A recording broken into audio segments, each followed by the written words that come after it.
Okay, so finally some news on the Resident Evil front. I apologise already that I'm a little bit late to this. I know it came out a few hours ago now, but I was at work at the time.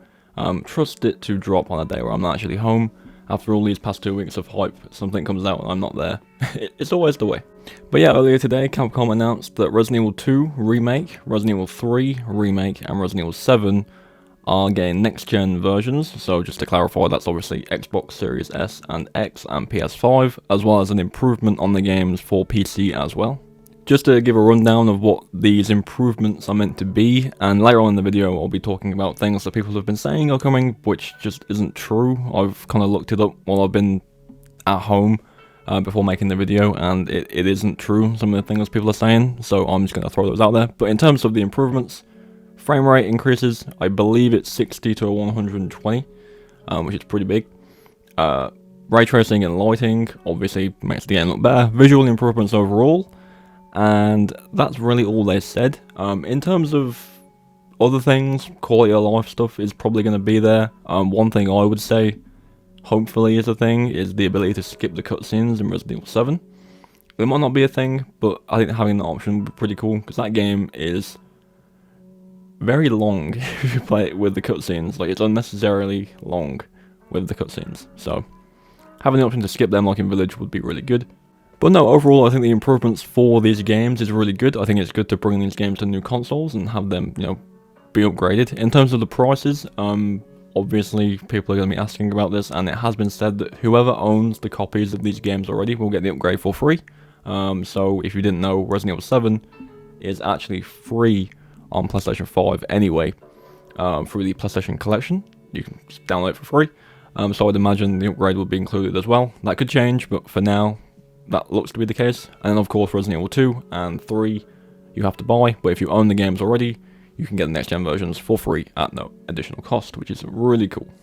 I think in terms of the games themselves, the one that really benefits from this is probably 7. It's the more older game in terms of what's being run on the RE engine. I believe it's the first game they made that's running on that engine. I could be wrong, but I'm pretty sure that's the case.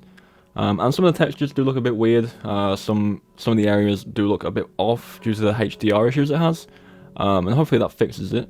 And one thing I really want to see with 7, which I'm sure will happen anyway due to the upgrade anyway, is the load times. The load times for 7 are still quite slow. I play that game on a PS5, obviously it's a PS4 version, but I play it on the PS5, and that initial load into the game, the first time you load your save, takes a good few minutes. So I do think that will probably be a lot shorter. Hopefully, so we'll have to see. So now let's just kind of clarify all the things people are saying that isn't true. There's only a few things because there's not really much to go over, and I do want to just kind of cover them anyway. First of all, there's no mention of new content coming to the games, okay? So the Resident Evil 3 Nemesis Edition everyone keeps talking about isn't going to be a thing. I'm pretty sure it's not real. If they were to announce that, I think they would have done it there and then when they announced the new editions, but that rumor is, honestly, to me, not real. So there's no additional content coming to Resident Evil 3. And speaking of Resident Evil 3, the tie-in multiplayer game that came with that, Resident Evil Resistance, doesn't have an upgrade. It's just the PS4 version. I'd imagine, you know, anyone who owns Resident Evil 3 on PS5 or PS4, if they sell physical copies of 3 on the PS5, will still get Resistance, but it will be the PS4 version of the game. Much like how they did it with Reverse. Reverse is a PS4 game, and I have the PS5 version of Village, so it is a PS4 game with Village, so it does make sense. And then second of all, people have been saying that the DLC for 7, more specifically 7, will be bundled with the game. Not true at all. The only way that would happen is if they sold a gold edition of the game on PS5 digitally, as well as re-releasing the game on disc on PS5 as a gold edition. Other games have already upgraded that have DLC on the PS4 version, and the DLC does just get upgraded at the same time. So you have to re-download the DLC again. Obviously make sure you pick the right file. You don't want to accidentally download the PS4 DLC for the PS5 game. And that's probably how it's going to work. That's how other games have done it. For example, Assassin's Creed Valhalla does it that way. There is 2 different versions of that game, a bunch of DLC, and the DLC is, you know, connected to that version of the game. So you just have to make sure you're downloading the right one, really. And then the Resident Evil 2 Ghost Survivors mode is a built-in DLC. It wasn't a download, it came through a patch. So that will be just on the game anyway, and again, that will be ungraded because again, it was just an update file, so it's not a separate download, it's just there for you to play whenever you want. And that's basically it. You know, it's pretty cool. I think it's a good thing. I do think these games, I always thought that 7 and 2 at least would get a next gen update at some point, because they already look really good, and they're still massively popular and sell really well. Even 3 as well, to be honest. So them getting next gen upgrades is probably not a shock in a sense of sales and stuff like that, because they're still very popular games. And I think it's good news. You know, it's not a huge piece of news, like it is old games, but at the same time, you know, playing them when they're fully updated into the next gen systems is going to feel a little bit different, because it's going to run better, it's going to load better, it's going to feel a bit smoother, and I honestly can't wait to jump into all 3 of them again when these updates come out. Also, one little quick note, I think a lot of people do want to see a photo mode added with the next gen updates. I think that'd be really cool. I love photo mode in any game, and I used it a lot in Resident Evil Village, so having it in these games would be pretty cool as well.